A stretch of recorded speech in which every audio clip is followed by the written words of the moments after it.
So Hans, I mean, we are now in session 2 of the economical chit chats, and I've followed your TV channel for quite a long, and I thought I knew a lot of economy, and I do know a lot, but what really happened on Iceland? What happened? What went wrong? Well, to understand what went wrong in Iceland, you have to understand fractional reserve banking and how the banks inherently expand the money supply and being endorsed to do so by the central banks. But I mean, what do you mean expand? I mean, they have to make the money which in a way exists, or the money doesn't exist in the first place. The money, the expansion of the money supply is driven by new money that comes out of nowhere. It's just created in a computer in the bank. But when you say this, it sounds too good to be true, in a way, like you can just like... It is too good to be true. It must be something wrong, yes. No, but so what you're saying is like on Iceland, did they just like produce more money there? They produced credit and they bought things in other countries based on that credit. Which they didn't have. They never had that, and they were expanding the money supply and the credit based on the ability of the Icelandic taxpayers to eventually stand behind and cover the bets that the banks made. But they own the 50,000 or something up there. That's right. It's like half the size of Oslo. That's right. And they were buying up like multinational consortiums and buying big banks and investing everywhere with whose money? With the guarantees of the Icelandic taxpayers.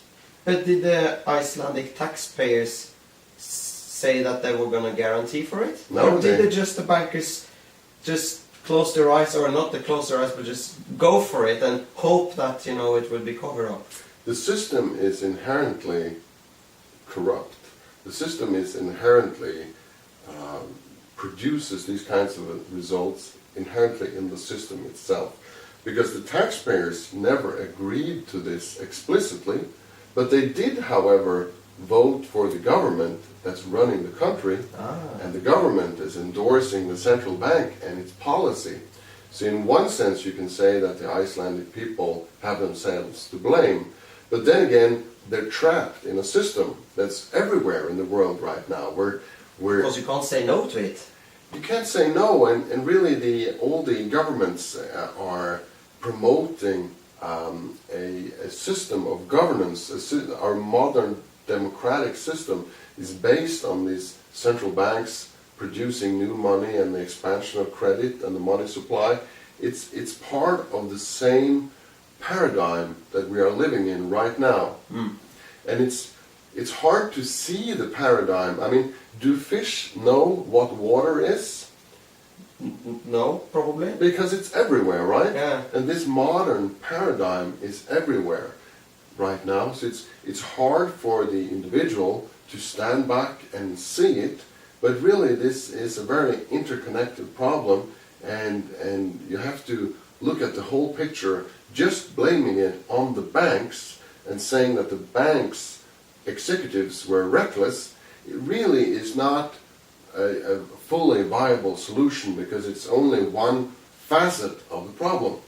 Well, but if I'm gonna sum it up like an easy way of understanding it, let's say that I have a copy or a Xerox printer, what do you call a copy machine, yeah, and I'm like the Icelandic bank, so I print a lot of money, which I say that I owe to the state. Is that how it is done, or like you say that you're gonna that the Icelandic people are obliged to take the responsibility of this money in the bank print, and then the bank take this money abroad and they buy a lot of stuff for this money, which is actually not worth anything.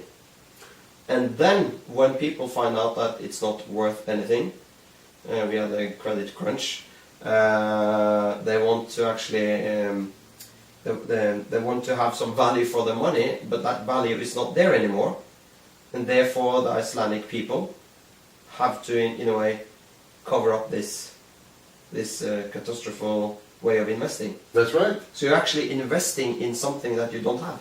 That's right. Yeah. That's right. It's not your money.